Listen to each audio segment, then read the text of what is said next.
City of Ghosts by Victoria Schwab. Chapter 17.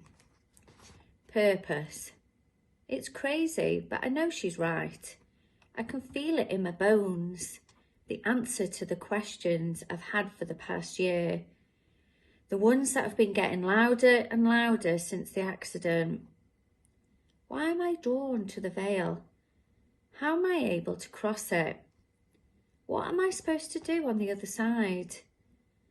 Laura's hand drifts towards the mirror pendant around her neck.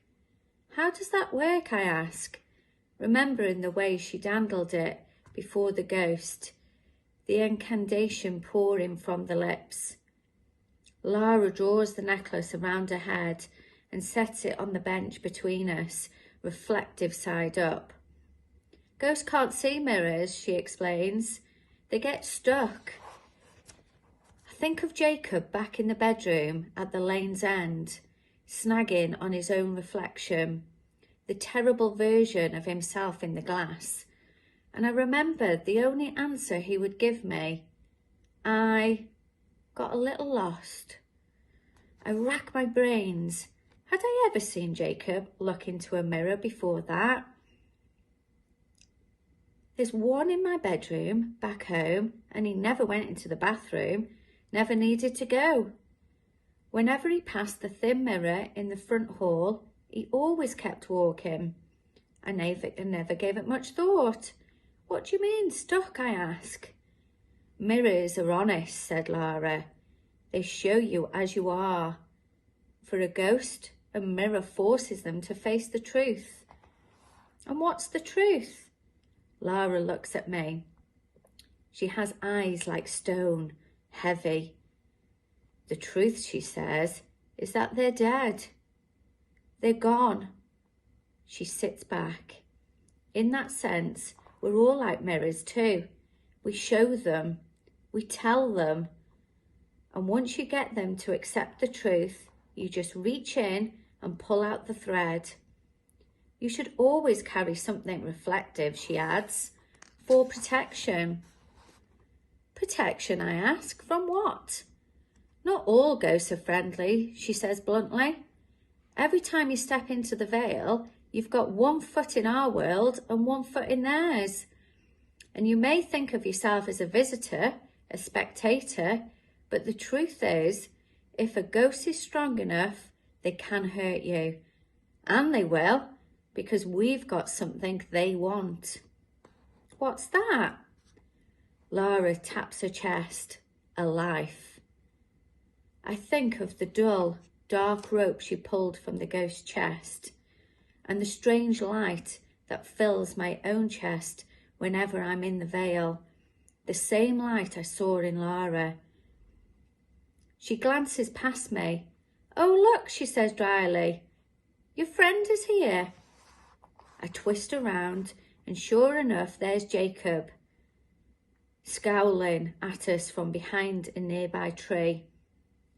Relief rushes past me, and I wish I could throw my arms around him, but the moment he sees me looking, he ducks back, out of sight. Only the toe of his sneaker and a chunk of messy blonde hair stick out from behind the trunk. Laura stares down into her cup. My tea's gone cold. She rises to her feet, sweeping the pendant off the bench. Back in a tick. I watch her walk over to the kiosk at the edge of the green. She gets in line, checking her phone as she waits to order. I catch moment out of the corner of my eye again. This time, Jacob sinks into the bench beside me. For a few moments, neither one of us speaks. I feel like I should apologise, but also like he should too. So I'm relieved when I open my mouth to say sorry, and he cuts me off with, I shouldn't have disappeared. Rule number 16 of friendship, I say. Don't go somewhere I can't follow. I thought rule number 16 was never spoil the end of the movie. No way, I said confidently. That's rule number 24. He chuckles, and it's great to see him smile again. But the space between us still feels tender, like a bruise. Jacob takes a deep breath. I didn't tell you, he says slowly, because I was afraid that if you knew why the ghosts were stuck in the veil, if you knew that you could send them on, you'd send me. But you're not stuck in the veil. Jacob looks down. I was. Well, you're not anymore. You're here with me. Do you want to leave? His head snaps up. No, of course not. Then why would I send you away? You're my best friend. And I think there's a reason we're all tangled up. Jacob brightens. You think?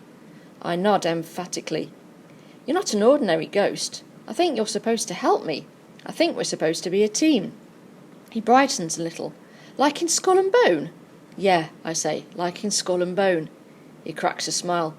Which one of us is the dog in this scenario? Lara returns, holding a fresh cup of tea. All right, she says. Where were we? Jacob leans forward and says, I still don't like her.